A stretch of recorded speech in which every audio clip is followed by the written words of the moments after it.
परमेश्वर की बड़े नाम की महिमा हो।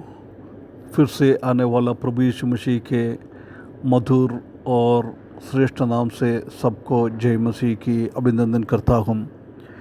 फिर से ये सुबह के अवसर परमेश्वर ने हमारे जीवन में दिया है कि हम परमेश्वर का वचन से कुछ बातें मनन करने के लिए पिछले दिनों में हम उत्पत्ति की किताब 48 अध्याय से कुछ बातें मनन करके आ रहा है। उधर हम देख सकते हैं कि कैसे याकूब अपना बेटे का बच्चों को एफ्राइम और मनश्शे को आशीर्वाद कर रहा है। उसी के बारे में उसी अध्याय में हम देख सकता है। उसका 20वें पद तक हमने पिछले दिनों में देखा है। आज हम आखिरी 2 पद और बाकी है, उसमें से अपन थोड़ा देखेंगे। 21 और 22 पद में हम देख सकता है कि Jacob makes a personal bequest to Joseph. याकूब जोसेफ के लिए एक अलग से एक रीति से उसको बढ़ा रहा है, उसी को दे रहा है। व्यक्तिगत रीति से बाकी बच्चों लोगों को देने से भी बढ़कर एक अवस्था में उसको लेके जा रहा है। इधर हम देख सकते हैं कि उधर अपन एक बार पढ़े उत्पत्ति की किताब 48 अध्याय उसका 21 और 22 पद। तब इस्राएल ने यूसुफ से कहा, देख मैं तो मरने पर हूँ, परंतु परमेश्वर तुम लोगों के संग रहेंगे और तुमको तुम्हारे पितरों के देश में फिर पहुंचा देगा। इस्राएल याकूब यूसुफ को बुलाकर बोल रहा है, मैं अभी मरने पर हूँ, मैं अभी मरने जा रहा है, मेरे को अभी ज़्यादा दिन इस दुनिया में रहने के लिए है नहीं है, मैं अंतिम स्थान में आ गया है ना। इसलिए इधर हम देख सकते हैं कि परमेश्वर से एक प्रकाशन, एक लाइट याकूब के जीवन में मिल गया है। वो याकूब वो क्या कर रहा है, जोसेफ को वो दे रहा है।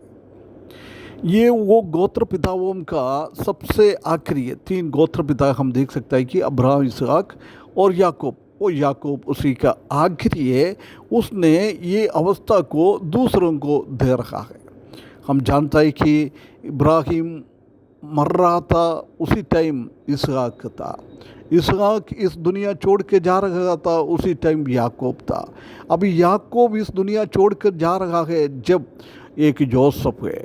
अभी जोसेफ इस दुनिया को छोड़ के चले जाएगा। परमेश्वर ने एफ्राइम और मनश्शे को तैयार किया है। प्रिय भाइयों बहनों, परमेश्वर अपना काम अपना टाइम में अपना अपना दास लोगों को बुलाकर वो काम करवाता है ना। परमेश्वर के काम करने के लिए कभी भी कोई योद्धा का कमी नहीं होता है। मनुष्यों के बीच में से कुछ लोगों को परमेश्वर हमेशा चुनता है काम करवाने के लिए, है ना। इसलिए हमारा काम यही है कि दिन रात हम परमेश्वर से प्रार्थना करें, प्रभु आप विश्वास योग्य सेवकों को आप खड़ा करें। आपका काम करने के लिए विश्वास योग्य सेवक हमारे कलीसिया में, हमारे देश में ऐसे लोगों को आप ऊंचा उठाने के लिए प्रार्थना करना, ये हमारा कर्तव्य है। आज हम जानता है कि हमारे पास कोई भी चीज़ का कमी नहीं है, सब कुछ है, परंतु परमेश्वर की सुसमाचार का काम बहुत कम चल रहा है। ओरिजिनल रियली सुसमाचार सुनाना वो काम आजकल कम हो गया है। उसी के जगह में बहुत सारा ऐसी बातें हैं, सब हम देख सकता है। आज हमारे पास भाषा का कोई कमी नहीं है। हम अच्छी तरफ से बोलने का ताकत है हम में, परंतु प्लेन सुसमाचार सुनने वाला का आजकल कमी है, बहुत कम है वो लोग।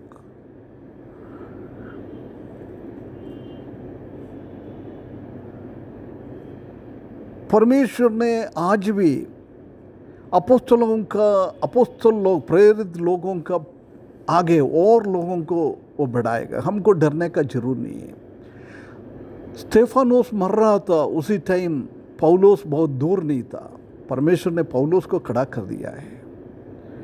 एलीजा इस दुनिया छोड़कर जा रहा था जब एलीजा अपना वस्त्र छोड़कर चले गया है।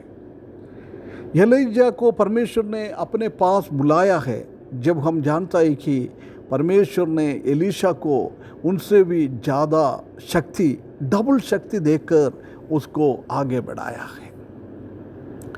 इधर हम देख सकते हैं कि याकूब ने जोसेफ को बोल रहा है, मेरा पिताजी तुम्हारे पास है, मेरा परमेश्वर तुम्हारे पास है, परमेश्वर हमेशा तुम्हारे पास साथ रहेगा, है ना। जब उत्पत्ति की किताब 28 अध्याय उसका 15वें पद में हम देख सकते हैं कि एक जवान विश्वासियों को परमेश्वर ने बहुत बड़ा एक अश्योरेंस दे रहा है, मैं तुम्हारे साथ हूँ, मेरा अनुग्रह तुम्हारे साथ है।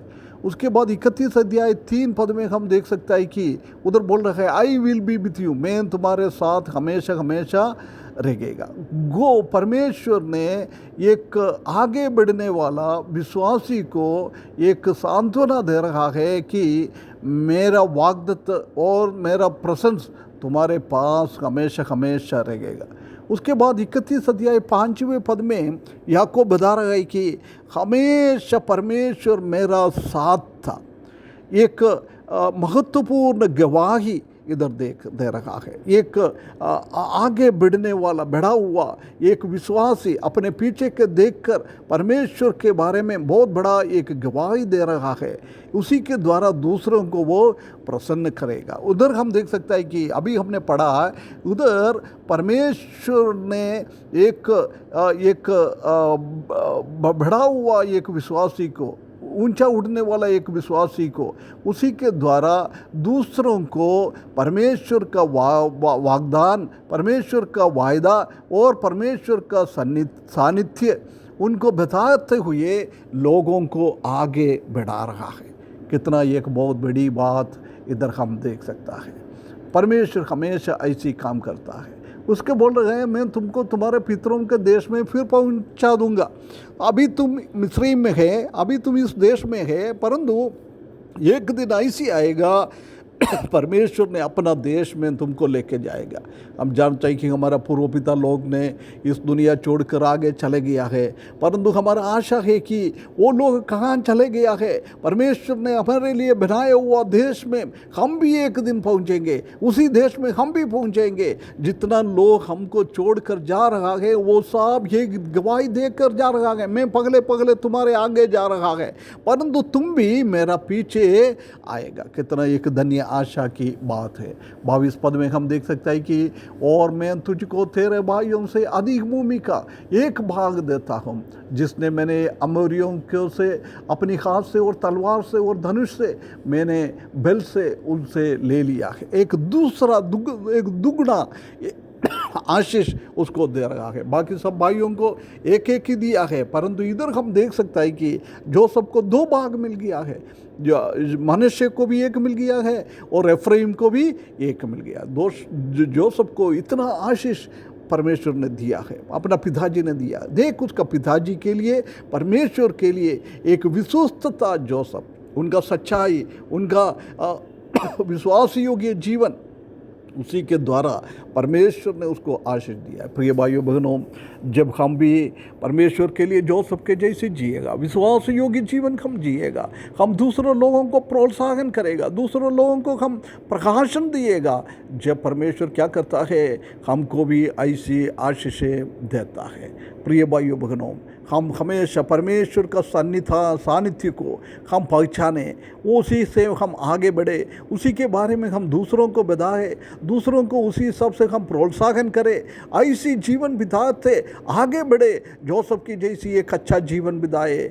हमको भी परमेश्वर का वो लाइट हमारे ऊपर दिएगा, वो प्रकाशन हम दूसरों को दे सकता है, बहुत सारा आशीष परमेश्वर हमारे ऊपर दिएगा। इसलिए हम ये वचन के द्वारा एक अच्छा मसीह की जीवन, विश्वास योगी मसीह की जीवन बिताने के लिए परमेश्वर हमको सहायता करे, उसके बड़े नाम की महिमा हो।